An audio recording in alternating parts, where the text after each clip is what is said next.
Hey guys, it's Cole Espenchi with Peoria Area FCA, and I just want to take a moment to remind you of our virtual campaign that's happening April 23rd through the 26th. And you're going to hear from coaches like Jason Gama, who are making a huge impact amongst their team and communities by doing sports God's way. Jason has a great testimony he's going to share with you a little bit during our campaign, but I want to give you a little taste as he's been sending videos to his baseball team at the Christian Center, just continuing to coach them up in God's way of doing things as we face this situation we're in. So take a look. Hey, what's up, 12U Red? How are you guys doing? Gosh, I've been missing you guys. It seems like we haven't been together forever. So a little bit of a recap of where we've been and what we've talked about already as a team. We talked about the gospel, what that means, what that is, and that it all starts with the gospel. We have to understand the good news of Christ and what he did for us on the cross. We can't muscle any of this. It's truly the work of the Holy Spirit inside of us. We talked about the fact that there are two ways to do everything, based off Colossians 3:23, man's way and God's way. God's goal for all of us is so much bigger than any kind of goal that we can set for our own self. The problem with a lot of those worldly goals is at the end of the day, they are self-satisfying goals. So when the going gets tough through pain and exhaustion, your natural tendency will be to ease up or quit, right? That goes for all of us. If we see that our opponent is way better than us and they're way up in a game, then I have a natural tendency to ease up in that moment because I realize if my ultimate goal is to win the game, gosh, winning the game seems really hard at the moment and really unattainable because they're already better than us and they're way up in score and it's getting later and later in the game. So I have a tendency to ease up in that moment, which is not glorifying the Lord, right? Same thing happens on the other side of that equation. Let's say we're the superior team and we're up by a lot of runs. I have that same kind of self idea of easing up in that moment as well. Shoot, I can take this play off. I don't have to dive for that fly ball in the outfield or turn that double play or hustle through first on a routine ground ball. I can do all those things, sell myself short, and still win the game. And if the goal is to win the game, then no big deal, right?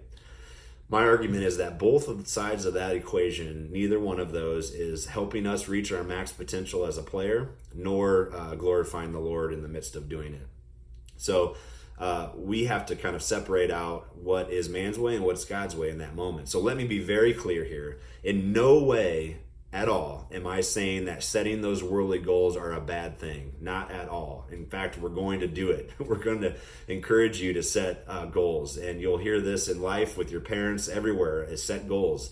Those are all good things. Measuring sticks, points in time where we can measure ourselves and see where we stand. But that never defines us. It's never overcoming our ultimate goal of what God has for us. Every game we play in, I guarantee you there will be a scoreboard and there'll be a winner and a loser. That's fact. And we're going to use those moments to get ourselves better, and we're going to strategize to win. We're going to strategize to beat our opponent. Those things are going to happen, but they don't define us. That outcome does not define us. So my point is that what God sets as our ultimate goal holds true for this game of baseball, which will allow you to reach your max potential as a player, as well as have eternal kingdom purpose and impact to bring more and more people to Christ. So what is our goal, right? Get on with it, coach.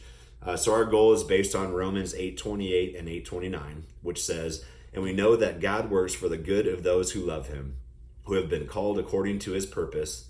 And then 29 really states what our goal is. For those God foreknew, meaning believers, meaning us, Christian athletes, he also predestined, set before time, before we were even made, to be conformed to the image of his Son, conformed to Christ, that he might be the firstborn among many brothers and sisters. So that is our goal that God sets for us as our ultimate goal, is to represent Christ, to conform to Christ. God's goal for us is to become more like Jesus. If our only goal is to win the game, then that at bat becomes full of fear of failure. What will my teammates think if I strike out? What will coach think? Will I get benched the next game? What will my parents think? Maybe I'm just not the player that I thought I was. Fear starts to take over in that at bat.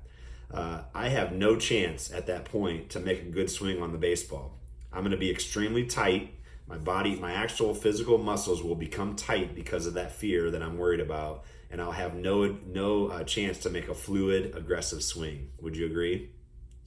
Instead, if I truly believe that God has me in this position at this moment for an exact reason, that he already knows the outcome of the at-bat, and that he's more interested in helping me become more and more like Christ, then I can approach that at-bat with complete freedom.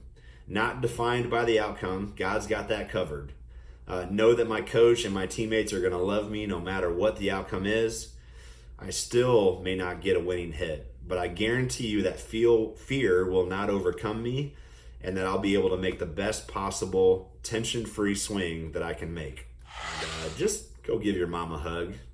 Just find her, go give your mom a hug, tell her thanks. They're working hard right now too to keep things moving in this e-learning environment. So love you guys. Talk to you soon.